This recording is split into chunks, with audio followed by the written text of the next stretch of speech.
Bonjour, alors on continue avec les lois de Newton. Troisième application, le cas du mouvement sur un plan incliné sans frottement. Alors le problème se pose comme suit. On libère un corps S de masse M égale 80 kg sur un plan incliné d'un angle alpha égale 30 degrés par rapport à l'horizontale, et il glisse, là on nous donne le sens du mouvement, il glisse sans frottement vers le bas, voire figure, cette figure-là. Bien. Alors comme question, on peut vous poser, en appliquant la deuxième loi de Newton, déterminer les coordonnées du vecteur accélération dont le repère OXY associé à un référentiel terrestre supposé galiléen. Puis déterminer l'intensité de la réaction du plan incliné. Voilà. Alors, méthode générale. Alors, le système étudié, c'est le corps S. D'accord. Les forces extérieures appliquées à ce système sont son poids, on commence par le plus facile, son poids, P, vertical vers le bas, passant par G. La réaction du plan, en l'absence de frottement, la réaction R est perpendiculaire au plan horizontal, au plan incliné, comme ceci. Voilà.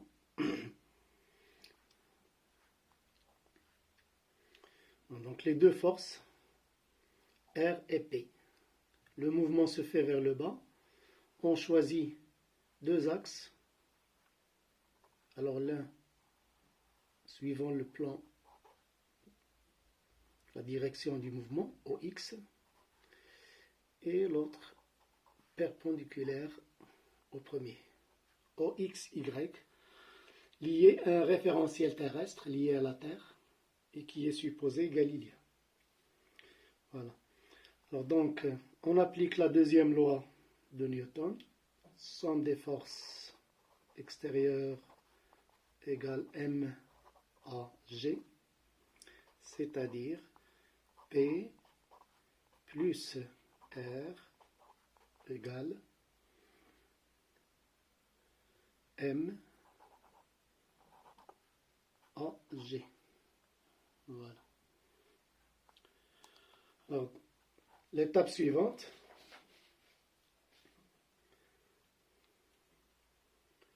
on projette cette relation sur les deux axes OX, OY.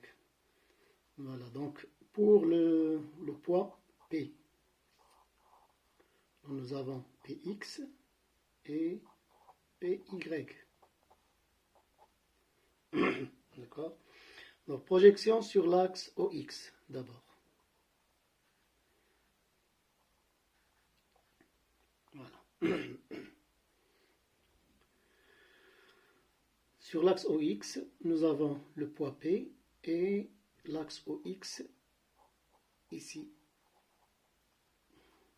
Alors, P est perpendiculaire au plan horizontal, puisqu'il est vertical, et l'axe OY est perpendiculaire à l'axe OX.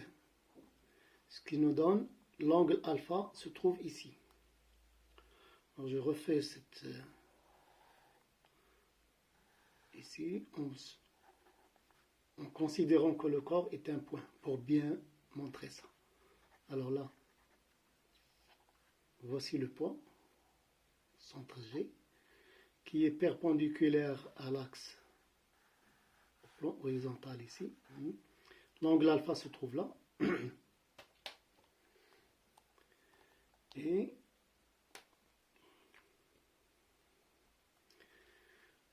l'axe perpendiculaire, là, à l'axe OX, OY, est là. Donc, ce côté est perpendiculaire à celui-là, ce côté-là perpendiculaire à celui-là. Ce qui fait on retrouve l'angle alpha ici. Donc maintenant, projection de P sur l'axe OX. Alors, je projette l'extrémité du poids orthogonalement sur l'axe OX. Ça me donne cette distance-là, qui est la même que celle-là. Voilà. Donc là, c'est PX. Dans ce sens, dans le sens de l'axe OX. Alors, dans le sens de l'axe OX, donc je mets plus et je calcule cette distance. Alors cette distance, j'ai un triangle rectangle en ce point là. L'hypoténuse c'est P et le côté opposé c'est PX. Donc j'ai sinus alpha, c'est égal à Px sur P, où Px égale P sinus alpha, c'est-à-dire mg sinus alpha. Voilà pour Px. Donc c'est mg sinus alpha.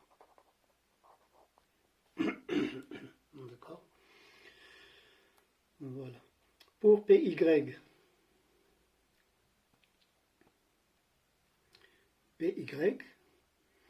c'est cette projection-là. PY. C'est ce côté-là. Côté adjacent. Et PY, il est opposé à l'axe OY. C'est-à-dire qu'il aura un signe moins. Donc moins quoi? Alors cosinus, puisqu'il s'agit du côté adjacent, je calcule cosinus de alpha dans ce triangle. Hein? Donc c'est le côté adjacent sur l'hypoténuse, c'est-à-dire moins PY divisé par P, où PY égale moins P cos alpha, c'est-à-dire moins mg cos alpha. Et là, je mets moins mg cos alpha. D'accord? Voilà pour les projections de P. Pour les projections de R. Alors R, pour projection, alors deux projections aussi, Rx, Ry. Alors pour Rx, je commence par le plus facile. Rx, R est perpendiculaire à l'axe OX, qui fait Rx est nul. Ry, regardez là, l'axe OY et R sont parallèles et de même sens. C'est-à-dire que Ry est égal à plus R. Voilà. Pour l'accélération, AG. AG, AX et AY. AX que je dois calculer. Et puisqu'il y a le mouvement se fait sur l'axe OX, donc AY sera nul. Là, pas de mouvement sur l'axe OY. Donc ça me donne le composant de l'accélération selon cet axe est nul. Donc seul AX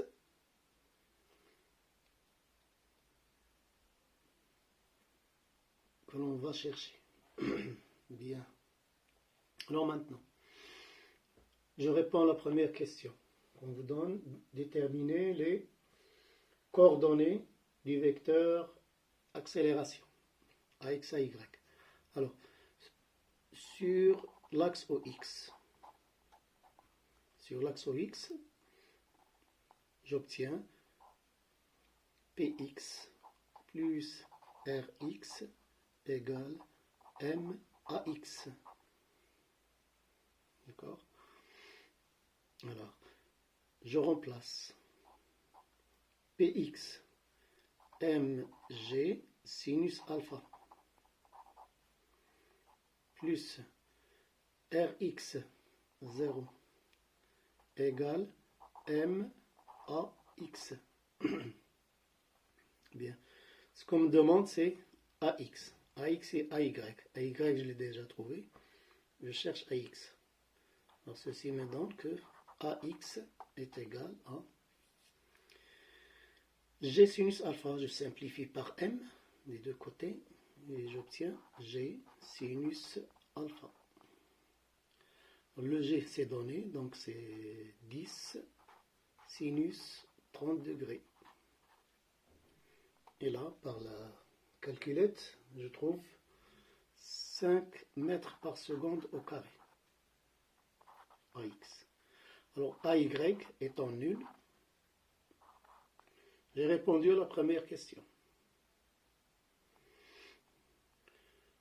Alors, bien sûr, le module de A, l'accélération, c'est racine de AX au carré plus AY au carré.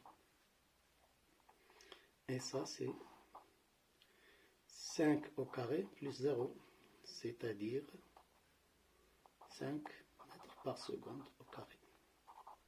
Voilà.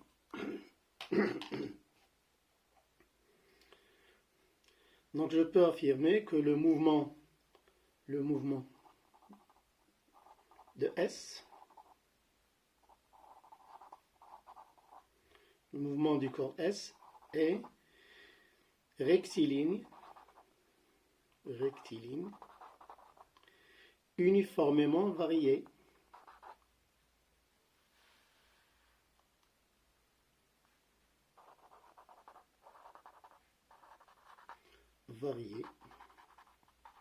Puisque son accélération est constante et que sa trajectoire est une droite. C'est l'axe OX.